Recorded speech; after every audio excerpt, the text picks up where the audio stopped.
एक हजारो गावरान कोंबड्यांनी गजबजलेलं शेड, स्वतःची कंपनी आणि दरमहा लाखोंची उलाढाल. ही आहे आसनडोली तालुका गगनबावडा येथील प्रगतशील शेतकरी प्रकाश देवाप्पा देसाई यांची प्रेरणादायी यशोगाथा. अतिपावसाच्या भागात ऊस आणि भातासारख्या पारंपरिक पिकातून अपेक्षित उत्पन्न मिळत नव्हतं. मेहनत प्रचंड, पण हातामध्ये निश्चित काहीच नाही अशी अवस्था. अशा वेळी 2010 साली त्यांनी एक धाडसी निर्णय घेतला. फक्त 100 गावरान कोंबड्यांपासून पोल्ट्री व्यवसाय सुरू करण्याचा. यामध्ये गुंतवणूक अवघी 9,000 रुपये, पण पहिल्याच विक्रीत मिळाले तब्बल 47,000 रुपये. तो केवळ नफा नव्हता, तर आत्मविश्वासाचा पहिला विजय होता. हळूहळू कोंबड्यांची संख्या वाढली, शेतकऱ्यांचा गट तयार झाला आणि 2021 मध्ये रासाई देवी ॲग्रो ही कंपनी स्थापन झाली. सरकारच्या सदन कुक्कुटपालन या योजनेमधून 10 लाख रुपयांचं सहकार्य मिळालं. पुढे स्मार्ट योजनेच्या मदतीने अत्याधुनिक शेड उभारणी, सुसज्ज पॅरेंट्स युनिट आणि नियोजनबद्ध पद्धतीने विस्तार साध्य झाला. योग्य नियोजन आणि दूरदृष्टी असेल तर सरकारी योजना उद्योगाला भक्कम आधार देऊ शकतात, याचा प्रत्यय या प्रकल्पातून येतो. आज त्यांच्या मार्गदर्शनाखाली अनेक शेतकरी 1,000 पिल्लांमागे महिन्याला 60,000 रुपये कमवत आहेत. शेती व्यवसायातील शिक्षण घेतलेला त्यांचा मुलगा ओंकार देसाई सध्या वडिलांसोबत खांद्याला खांदा लावून संपूर्ण कामकाजाची धुरा यशस्वीपणे सांभाळत आहे. एकेकाळी 9,000 रुपयांपासून सुरू झालेला हा प्रवास आता लाखोंच्या उलाढालीपर्यंत पोहोचला आहे. ही केवळ पोल्ट्री व्यवसायाची कथा नाही, तर जिद्द आणि योग्य निर्णयाची ताकद दाखवणारा प्रवास आहे. परिस्थिती कितीही कठीण असली तरी मार्ग हा सापडतोच. फक्त स्वप्न पाहण्याचं धाडस आणि ते पूर्ण करण्याची जिद्द मात्र हवी. दर्शक हो, नमस्कार. के न्यूज मध्ये आपल्या सर्वांचं सहर्ष स्वागत. मी सध्या पोहोचलोय गगनबावडा तालुक्यातील आसनडोली या गावामध्ये. या गावामधील एक प्रगतशील शेतकरी आहेत, आदरणीय प्रकाश देवाप्पा देसाई साहेब. साहेब नमस्ते. मी आपलं आमच्या चॅनलमध्ये स्वागत करतो. आपण बघताय की माझ्या मागं एक मोठा पोल्ट्री फार्म आहे. याविषयी आपण आज जाणून घेणार आहोत. कशा प्रकारे यांची सुरुवात झाली, आज किती पक्षी आहेत आणि एकंदरीत बघायला गेल्यानंतर एवढा मोठा हा जो डोलार आहे तो कशा प्रकारे यांनी उभा केलाय. साहेब थोडक्यात आपल्याविषयी काय माहिती सांगाल? सर, माझे नाव प्रकाश देवाप्पा देसाई, राहणार आसनडोली, तालुका गगनबावडा, जिल्हा गौरव. माझे बाबा स्वर्गीय लहूबाळा देसाई 2 टर्नला गगनबावडा पंचायत समिती माजी सभापती होऊन गेले. नक्कीच बघायला गेल्यानंतर तुम्हाला एका घराण्याला एक मोठा राजकीय वारसा आहे. आहे. तुम्ही राजकारणात करिअर आपल्याला करता आला असतं, पण तुम्ही हा व्यवसाय का निवडला? बघायला गेल्यानंतर गगनबावडा हा तालुक्याचा जर आपण आढावा घेतला तर मोठ्या प्रमाणात असणारा शेतकरी वर्ग आणि शेतीपूर्वक व्यवसाय करण्यासाठी या भागातील नागरिक असतील ते सदैव तत्पर असतात. सर, कसं आहे, गगनबावडा म्हटला की अतिपावसामुळे आमच्या ह्या गगनबावड्याला ऊस पीक म्हणा, कुठलंही पीक व्यवस्थित येत नाही. त्यासाठी शेतकऱ्यांनी म्हणजे दुग्धधंदा असो किंवा कुक्कुटपालन असो यासारखे व्यवसाय निवडावे, म्हणून मी हा व्यवसाय निवडला. तर आदरणीय आमचे मित्र डॉक्टर मंगेश पाटील म्हणून वेटनरी डॉक्टर होते, ते इथंच आमच्या गावापासून 1-2 किलोमीटर त्यांनी एक शेती घेतली होती. त्यांनी मला हा सल्ला दिला की बाबा कुक्कुटपालन हा व्यवसाय कसा फायदेशीर आहे. त्यांनी मला जरा माहिती दिली आणि माहिती दिल्यानंतर मी एक 2010ला 100 पिल्ला आम्ही आणली. त्यावेळी 2010ला 100 पिल्लापासून सुरुवात केली. बघायला गेल्यानंतर आज मोठ्या प्रमाणात आपल्याकडे पिल्ली आहे, त्याचबरोबर हॅचरीचा देखील प्रोजेक्ट आहे. काय सांगाल, याची सुरुवात कधीपासून झाली, किती पिल्ल्यापासून सुरुवात केला? सन 2010ला मी 100 पिल्लापासून सुरुवात केली. 100ला त्यावेळी मला 2010ला 9,000 रुपये खर्च आला. 9,000 खर्च आला आणि माझे स्थानिक विक्री गेली पूर्ण. म्हणजे आमच्या इकडे जत्रा वगैरे जास्त असतात ना, त्यामुळे स्थानिक विक्री जास्त झाली. मग 700 रुपये कोंबडा, 400 रुपये कोंबडी, असं आमचे 47,000 रुपये त्यावेळी झाले. 47,000 झाले तर 9,000 वजा करता मला 37,000 रुपये प्रॉफिट झालं. त्यानंतर मी 200 टाकले, 200 टाकले, 300 टाकले, 500 टाकले. 500 पर्यंत स्थानिक विक्री झाली. तर त्यानंतर मला स्थानिक विक्री जमली नाही. म्हणजे 500 पेक्षा एवढीच स्थानिक विक्री होऊ शकते, त्यापेक्षा स्थानिक विक्री जास्त होऊ शकत नाही. मग मी काय केलं की व्यापाऱ्यांना बोलवलं. तर व्यापारी काय म्हणले, आम्ही 500 साठी किंवा 1000 साठी मी गगनबावड्याला एका टोकाला शक्य नाही, आम्हाला ट्रॅव्हलिंग परवडत नाही.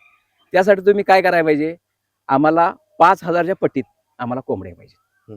मग त्यासाठी आम्ही काय केलं, मग ते आम्ही एक आमचे कृषी अधिकारी आदरणीय नामदेव परीट साहेब त्यावेळी कृषी अधिकारी होते. तर त्यांनी आम्हाला एक सल्ला सांगितला की तुम्ही गट करा, शेतकरी गट करा आणि गटामार्फत तुम्ही कोंबड्या पाळा. तर तिने 2012-13ला आम्हाला गट स्थापन करून दिला आणि गटामार्फत आम्ही प्रत्येकानं गटाला आम्हाला काय केलं की आत्मा अंतर्गत त्यांनी आम्हाला कुणाला 500, कुणाला 200, कुणाला 100 अशा कोंबड्या मी पाळाय दिल्या. मग ते हळूहळू आम्ही की नाही जवळजवळ 4 वर्ष हा व्यवसाय आम्ही चालू केला. म्हणजे सगळ्या गटामार्फत ते भरपूर आमचे शेतकरी 50 शेतकरी त्यावेळी झाले होते. तर त्यांनी जवळजवळ 4 वर्ष आम्ही अतिशय चांगल्या पद्धतीनं आम्ही सांभाळायचे, व्यापारी घेऊन जायचे, अगदी प्रॉफिट चांगला झाला. त्यात अगदी मध्यंतरी कोरोना काळ आला. कोरोना काळात तरी आमचं म्हणजे जरा बऱ्यापैकी नुकसान झालं, बरंच नुकसान झालं. मग त्यात जरासं आम्ही बऱ्यापैकी लॉस केलो. नाही, व्यवसाय म्हणल्यानंतर चढ उतार हे येत असतात. तुम्ही 2010 साली सुरुवात केलात. सुरुवातीला 100 कोंबड्या होत्या. त्यानंतर हा जो आपला डॉलर आहे तो वाढत वाढत वाढत गेलाय. काय सांगाल, सुरुवातीला ज्यावेळी हा कुक्कुटपालनाचा व्यवसाय सुरू केला त्यावेळी काय उद्देश होता? मांसासाठी काय, अंड्यांसाठी काय उद्देश होता? नाही, सुरुवात माझी तसं मांसासाठीच करायसाठी. मांसासाठी म्हणजे कसं आमच्याकडे जत्रा वगैरे जास्त होती. म्हणजे आमचं कोकण पट्टा असल्यामुळे जत्रा किंवा असे देणी घेणी जास्त लोकांच्यात असतात ते. तर त्याच्यामुळे हा व्यवसाय चालू केला होता त्यावेळी. तर हळूहळू त्याचा आता म्हणजे हा म्हणजे बॉयलरपेक्षा गावरान चिकन अतिशय चांगलं लोकांना आवडू लागलं. त्यामुळं बॉयलरपेक्षा गावरानवर आता जास्त मार्केट चालू. बघायला गेल्यानंतर हा जो आपला कुक्कुटपालनाचा व्यवसाय यामध्ये कोणकोणत्या समस्यांचा आपल्याला सामना करावा लागतोय? आता कसं आहे, ज्यावेळी आम्ही 2010ला व्यवसाय चालू केला, त्यानंतर आम्ही 2014 पर्यंत गटानं आम्ही व्यवसाय चालू केला.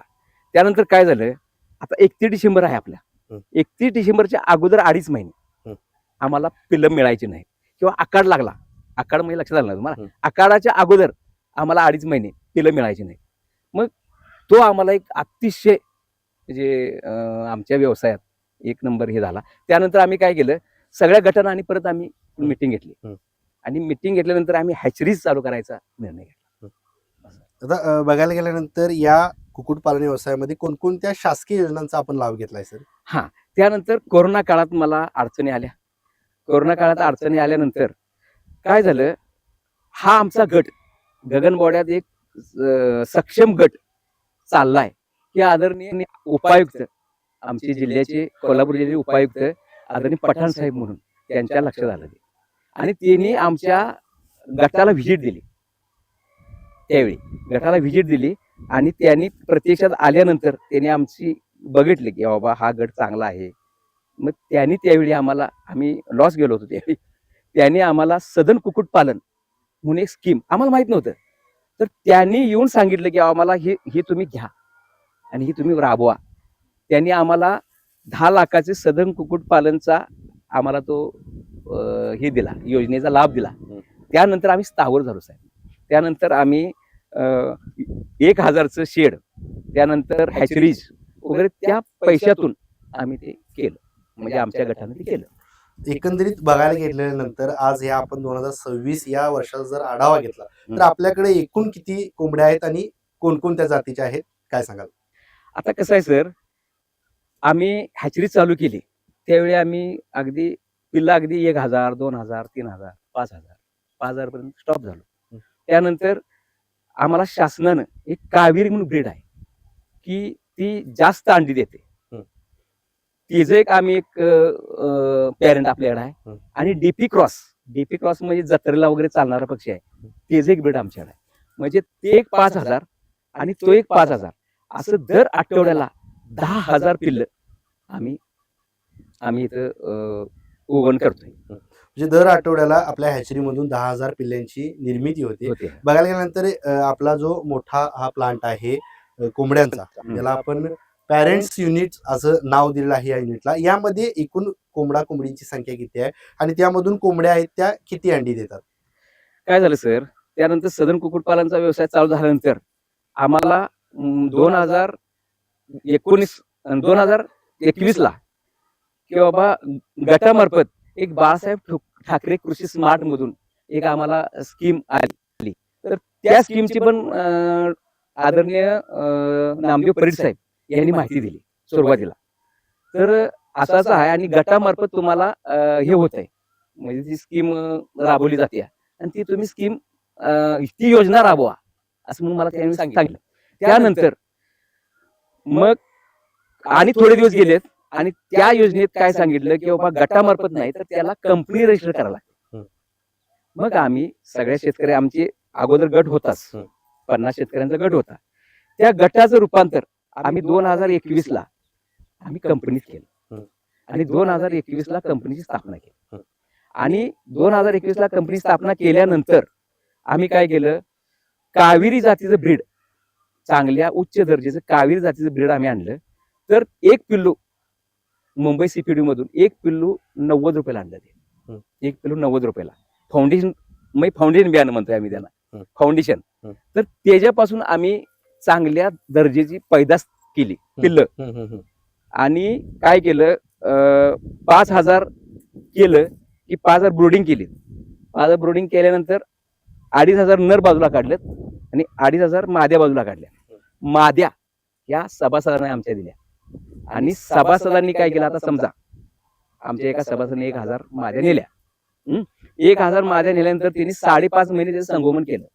आम्ही मात्र 1 महिना त्यांना पहिल्यांदा 1 दिवसाचं मरेक्स, 7व्या दिवशी लासोटा, त्यानंतर 9व्या दिवशी चोची जाळणी, त्यानंतर 13व्या दिवशी गंभोरो, त्यानंतर 21व्या दिवशी लासोटा, परत 27व्या दिवशी गंभोरो. 1 महिना झाल्यानंतर नर बाजूला काढायचे, माद्या बाजूला काढायचे. चांगल्या चांगल्या अगदी तलंगा शेतकऱ्यांनी दिल्या. त्यांनी काय केलं की ते 5.5 महिने सांभाळायच्या. 5.5 महिन्यानंतर त्यांचं प्रोडक्शन म्हणजे 1,000 कोंबड्या पाठीमाग 700 अंडी होतात. 700, 750, 700 पकडू आपण, वर्षाची सरासरी 700 पकडू. तर 700 अंडीपासून आम्ही ती अंडी कंपनी आम्ही सगळी विकत घ्यायची. तर त्या शेतकऱ्यांना काय फायदा तुम्हाला सांगतो. त्या 700 अंड्यांचं 7 49, 5,000 अंड्याचं त्यांचं व्हायचं. आणि दररोज त्यांचं खाद्य 2 पोती खाद्य म्हणजे 100 ग्रॅम प्रमाणे त्या कोंबडीला खाद्य घालावं लागतंय आता सुद्धा. तर त्यांचं होतं त्यांचं 3,000. मग 5,000 अंड्याचं वजा 3,000, 2,000 शेतकऱ्याला आपल्या नेट प्रॉफिट राहतंय. म्हणजे महिन्याचे 60,000 रुपये शेतकऱ्याला मिळू शकतो. मिळू शकतात. तर बघायला गेल्यानंतर 1,000 कोंबड्यांना खाद्याचं व्यवस्थापन कसं असतं किंवा खर्च किती येतो साधारण, काय सांगा. आता तुम्हाला 1 दिवसापासून मी काय करतो, 1 दिवसापासून 1 महिन्यापर्यंतचा सगळा खर्च मी करतो. त्या शेतकऱ्यांना किती 85 रुपये प्रमाणे मी ते पिल्लू देतो आणि 85 पासून ते पिल्लू 85 रुपये. मग तिथनं खाद्याचाच खर्च त्यांचा, शेतकऱ्यांचा खाद्याचा जास्त खर्च येतो. कारण का ब्रोडिंगचा वगैरे सगळं आम्ही करतोय, त्यात मर वगैरे काही होत नाही, तो खर्च त्यांना अजिबात होत नाही. झालं म्हणजे 5.5 महिन्यापर्यंतचा पर पक्षाला 350 रुपये खर्च येतोय. म्हणजे 1,000 पक्षाला 3.5 लाख रुपये खर्च येतो शेतकऱ्याला. ते आता तुम्हाला सांगतो, 3.5 लाख रुपये खर्च आला की अंडी चालू होत्यात. 1 वर्ष अंडी देतंय ते पूर्ण. 1 वर्ष अंडी दिल्यानंतर कल पॅरेंट म्हणजे अंड्यावरचा पक्षी हे झाला ते 3.5 लाख रुपये जे खर्च केला असते ना ते सगळा निघून येतो. बघायला गेल्यानंतर शेड व्यवस्थापन असेल किंवा त्याची स्वच्छता असेल, यासाठी काय काळजी घ्यावी लागते. आता शेड म्हटलं तर पूर्व पश्चिम असावं, त्याची लांबी पूर्व पश्चिम असावी आणि रुंदी दक्षिणोत्तर असावी. काय तर स्वच्छता मात्र अतिशय महत्वाची आहे. व्यवस्थापन करताना औषधं वगैरे जास्त वापर न करता पाणी स्वच्छ ठेवणे, खाद्य सारखी तूच हलवणे, हे प्रकार करावं लागतात. ते काय आम्ही कसं आहे, आम्ही ज्यावेळी आणि साहेब ट्रेनिंग महत्वाचं. आता सभासद जे आता आपण करतोय, ज्यांना आपण कोंबडी देणार आहे त्यांना पहिलं आम्ही प्रशिक्षण देतो. प्रशिक्षण दिल्याशिवाय आम्ही त्यांना व्यवसायात घेतच नाही. कारण प्रशिक्षण घेतल्याशिवाय म्हणजे तरुणांनी सुद्धा सांगतो, प्रशिक्षण घेतल्याशिवाय ह्या व्यवसायात पडूच नाही, असं माझं एक वैयक्तिक मत. बघायला गेल्यानंतर दर महिन्याला साधारण किती उत्पादन यामधून होतं. आता 1,000 जर तलंगा जर घेतल्या तर दर महिन्याला 60,000 रुपये प्रॉफिट होतोच शेतकऱ्यांचा. सुरुवातीला किती खर्च येतो शेड व्यवस्थापन असेल किंवा आता हा झाला सर तुम्हाला अंड्याचा.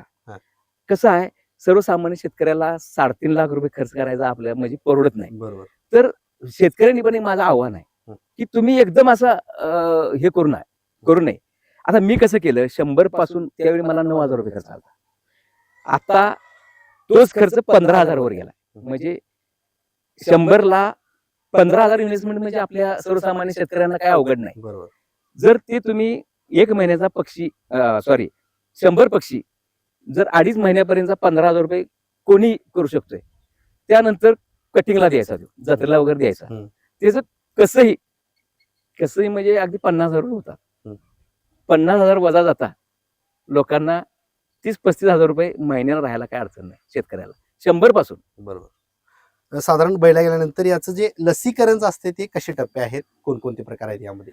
लसीकरण पिल्लं जन्मल्यास एक मरिक्स म्हणून लस आहे, मरिक्स, ती लस आम्ही देतो. त्यानंतर मग त्यांना ब्रोडिंग करायचं, असं राऊंड करायचा आणि त्यात ते पहिल्यांदा तूस 1-2-3 इंच हातरायची. तूस म्हणजे भाताचा कोंडा, ती तूस हातरायची. त्यानंतर त्यावर पेपर हातरायचा. पेपर हातरल्यानंतर त्यात पिल्लं सोडायची, खादी टाकायचं. असं 7 दिवस त्यांना उष्ण द्यायचे आणि 7व्या दिवशी त्यांना डोळ्यातून लासोडा द्यायचा. त्यानंतर 9व्या दिवशी त्यांच्या चुची जाळायच्या. 13व्या दिवशी डोळ्यातून गंभोरा द्यायचा. त्यानंतर 21व्या दिवशी परत पाण्यातून त्यांना लासोडा द्यायचा. नंतर 27व्या दिवशी परत गंभोरा द्यायचा. मग काय जास्त एवढा विषय नाही. नमस्कार, आपण आपल्या रासादेवी ॲग्रो कंपनीच्या हॅचरीत आलेलो आहे. यामध्ये हॅचरीचं काम कसं चालतंय या व्हिडिओमध्ये मी तुम्हाला सांगणार आहे. आता कावेरीचा मदर पॅरेंट आहे. कावेरीचा मदर पॅरेंटमध्ये आम्ही दिवसातून 4-5 वेळा अंडी कलेक्ट करतो. तासाला अंडी कलेक्ट करून क्लिनिंग रूममध्ये आणली जातात. ती अंडी पूर्णपणे स्वच्छ करून त्यानंतर ती कोल्ड स्टोरेजला ठेवली जातात आणि आठवड्यातनं एकदा अंड्यांची सेटिंग केली जाते. तर अंड्यांची सेटिंग करून त्यापासून पिल्लं कसं तयार होते हे आपण बघूया. चला, आठवड्यातनं एकदा आम्ही ह्या मशीनला अंडी सेट करतोय. हे सेटर मशीन आहे, हे सेटर इन्क्युबेटर मशीन आहे. या मशीनमध्ये 18 दिवस जसं कोंबडी आपल्या पिल्लाला ऊब देते, आपल्या पंखाखाली घेते आणि ऊब देते, त्याच पद्धतीने हे मशीन काम करते. हे मशीन कोंबडीचं काम करते. तुम्ही बघू शकताय 98.3 फॅरनहाइट हे टेम्परेचर आहे आणि 81.6 फॅरनहाइट हे ह्युमिडिटी आहे. तर साधारणतः 95 फॅरनहाइट ते 99 फॅरनहाइटपर्यंत टेम्परेचर आणि 80 फॅरनहाइट ते 85 फॅरनहाइटपर्यंत ह्युमिडिटी हे मशीन अंड्याला प्रोव्हाइड करते. आणि त्यानंतर त्या अंड्यामध्ये पिल्लं तयार व्हायची प्रक्रिया चालू असते. म्हणजे हा 21 दिवसाचा इन्क्युबेशन पिरियड असतोय. ह्या मशीनमध्ये 18 दिवस पिल्ली अंडी ठेवली जातात आणि त्यानंतर दुसऱ्या मशीनमध्ये शिफ्ट केली जातात. ह्या मशीनमध्ये कसं असते तुम्हाला दाखवतो. हे इन्क्युबेटर मशीन 15,000 कॅपॅसिटीचं आहे. यामध्ये 3 रॅक आहेत. तुम्हाला रॅक दाखवतो चला.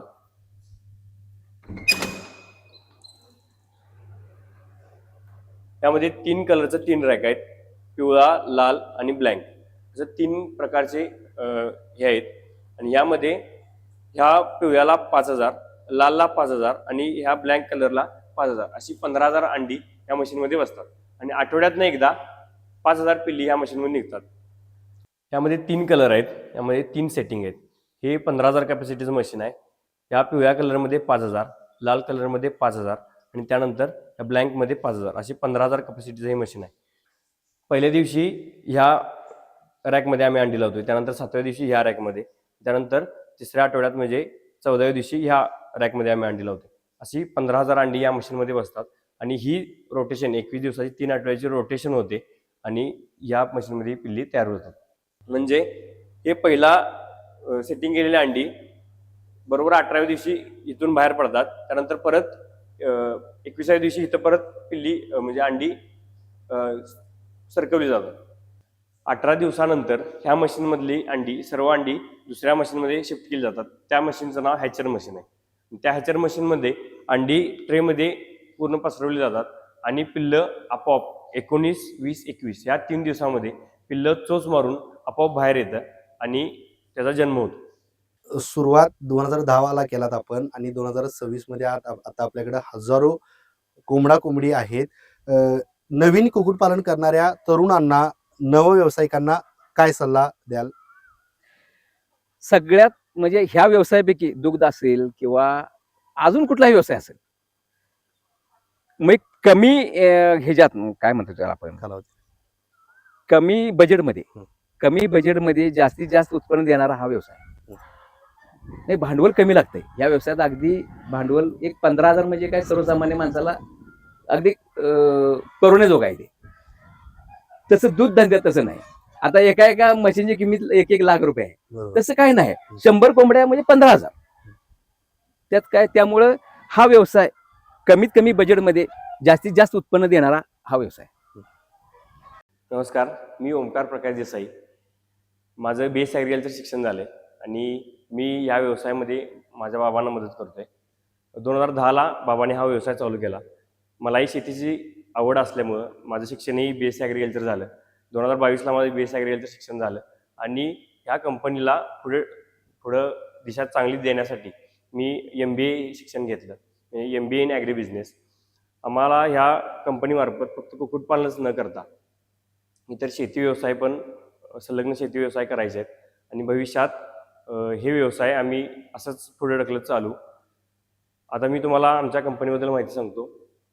आमची कंपनी शेतकऱ्यांचा माल मोठमोठ्या शहरात नेऊन त्यांचं चांगल्या पद्धतीनं मार्केटिंग करून शेतकऱ्यांच्या मालाला चांगला हमीभाव देण्याचा प्रयत्न करतोय आणि ह्या मार्केटिंगचं काम मी स्वतः करत असल्यामुळं ह्या नक्कीच शेतकऱ्यांना असं मी हे करीन, मी ग्वाही देईन की तुमचा माल आम्ही चांगल्या पद्धतीनं खरेदी करू आणि तुमच्या मालाला चांगला भाव नक्कीच देण्याचा प्रयत्न करू.